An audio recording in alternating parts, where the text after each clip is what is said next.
यहाँ अकेली क्यों बैठी हो? पहले अकेली नहीं थी, अब हो गई हूँ। पता चल गया मुझे मेरा इस दुनिया में कोई नहीं। तुम यहाँ क्या कर रहे हो?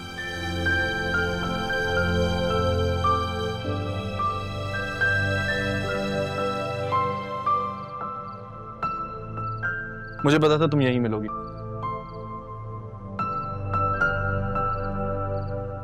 असिस्टेंट कमिश्नर का टाइटल मिलते ही आपसे तुम। सॉरी, आपसे बात करनी थी। अब बात करने का क्या फायदा? जब बात करनी चाहिए थी तब तो तुमने खामोशी ओढ़ी हुई थी। मैं जानता हूँ आप पे क्या गुजर रही है। आपके इस दुख को मैं लफ्जों में समेट नहीं सकता, ना ही मेरे पास कोई पैमाना है इसे मापने का। लेकिन प्लीज मेरी आपसे एक छोटी सी दरख्वास्त है, अपनी माँ को माफ कर दो। मेरी माँ? मैंने तो ज़ैनब भी को अपनी माँ समझा था, बल्कि माँ से बढ़कर। उन्होंने कोई कमी तो नहीं छोड़ी थी? मेरी अंदर की कमी को वो बाहर लेके आके मुर्शिद के तौर पे मेरे सामने खड़ा कर दिया। तुम क्या चाहते हो मैं एक्सेप्ट कर लूं ये बात? तुमने ये बात मुझसे कैसे छुपा ली अरमान? हम सब सिर्फ आपको इस दुख से दूर रखना चाहते थे। दुख नहीं अरमान साहब, धचका लगा। ऐसा लगा किसी बहुत अपने ने बहुत ऊंचाई पे लेके जाके धक्का दे दिया, उसने जिससे मैं सबसे ज्यादा प्यार करती थी। फिर तो आपको सैफ साहब से भी नाराज होना चाहिए, सबसे करीब तो आप उनके थी ना। हम सब ने सिर्फ सारी जिंदगी ये कोशिश की कि आपको इस दुख से दूर कैसे रखा जाए, आपको इससे बचाया कैसे जाए। एक माँ अपने बच्चे को, छोटे से बच्चे को अपनी ही गलतियों की वजह से घबरा कर अपने वालिद के हाथ में थमा के चलेगी, कभी ये सोचा आपने? सोचिएगा अगर कभी खुद से फुर्सत मिले तो।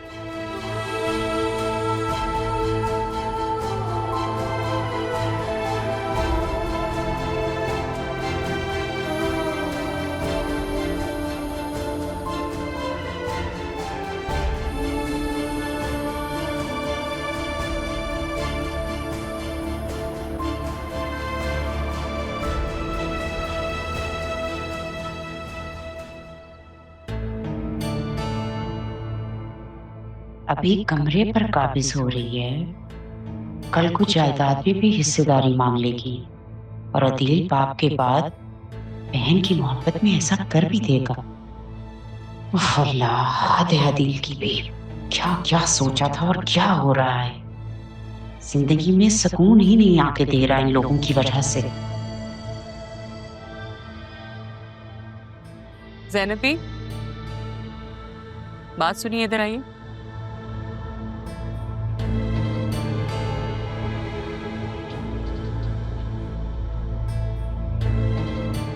जी बेगम साहबा। कहाँ जा रही थी? वो मैं तारा, मेरा मतलब है सितारा बेगम साहबा के पास। सितारा बेगम? वाह, क्या बात है आपकी। बहुत अच्छा खेल खेला है आपने, काफी अच्छी प्लानिंग की है, मानना पड़ेगा ये। कैसी प्लानिंग? भाई इस घर में आने की, बेटी बनके, फिर इस घर की बेटी को बाहर ले जाने की, फिर राहा को यतीम बच्ची साबित करके यहाँ दरवाजे पे छोड़ने की प्लानिंग। और कैसी? और जब उससे भी आपका दिल नहीं भरा तो आपने क्या किया? इस घर से भागी हुई बेटी को वापस इस घर में ले आई, अपनी बहन बना के उसे केयर टेकर बनाया ताकि मेरे हस्बैंड की सिंपैथी ले सकें। क्यों? क्योंकि आपको इस घर की, इस जायदाद की, प्रॉपर्टी में हिस्सा चाहिए था। बेगम साहबा, अगर आपको सच बताया नहीं गया तो इसका ये मतलब नहीं कि सच कभी था ही नहीं। एक्सक्यूज मी, आप ये किस लहजे में मुझसे बात कर रही हैं? और आपको क्या लगता है मैं कौन हूँ ज़ैनबी? मुझे समझ में नहीं आता क्या? आपने ये जो स्क्रिप्ट लिखी है ना, बड़ी अच्छी है, आपको दाद तो देनी पड़ेगी। अब तो आप इस कहानी के सब किरदारों को जान चुके हैं, तो उनकी मजबूरियों को भी समझने की कोशिश करें। हो सकता है इसी तरह आपकी गलतफहमियों के जवाब मिल जाए। Well done. आपसे कहा ना मैंने कि आपने बहुत अच्छी कहानी लिखी है। क्या बात है आपकी। मुझे समझ में नहीं आ रहा कि आप कहना क्या चाहती हैं। आई नो, थोड़ी सी गद्दारी कर गई हैं आप। भाई इस घर का नमक खाया है, इतना तो सोच लेती। थोड़ी सी वफादारी तो करनी थी ना आपने तो वो भी नहीं की। बेगम साहबा, मेरे खून में कभी नमक हरामी नहीं थी। मैंने वही किया जिसका मुझे हुक्म मिला था। वो कहते हैं ना, कोई लाख कोशिश कर ले लेकिन नाखूनों से मांस अलग नहीं हो सकता। मुझे तो ऊपर वाले ने इस घर में वसीला बनाकर भेजा था। अगर मुझे ना भेजता तो किसी और को भेज देता, लेकिन लिखने वाले ने कहानी यूं ही लिखी थी। इसमें मेरा कोई कमाल नहीं है। हम सब ऊपर वाले के हुक्म के ताबे हैं। आपसे सिर्फ ये पूछना चाहती हूँ कि आपने कितने में डील की है? भाई अच्छी खासी बड़ी कहानी लिखी है, टाइम लगाया आपने, बड़ी जहानत से सब कुछ किया है, तो पैसे तो लिए होंगे ना?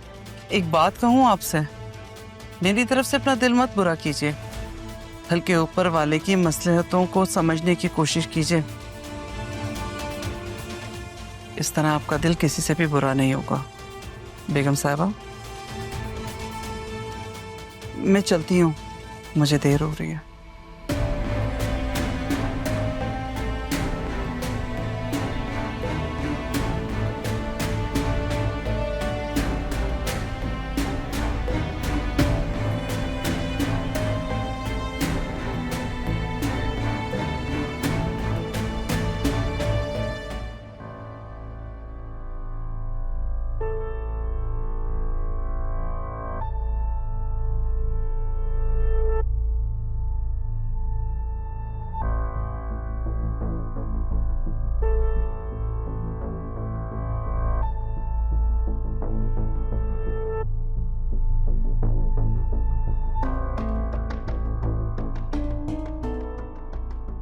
कबीर,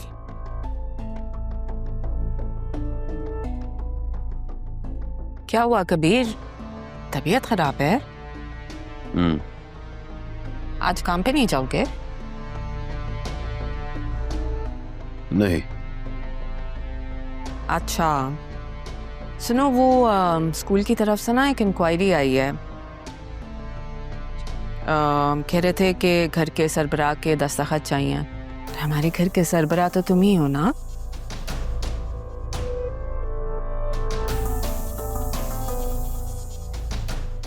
कैसी इंक्वायरी? बस मामूली सी कार्रवाई है। तुम्हें तो पता है ये ऑफिशियल कामों में कभी कोई आ रहा होता है, कोई जा रहा होता है। कोई इतनी बड़ी बात नहीं है, बस तुम ये साइन कर दो। दो।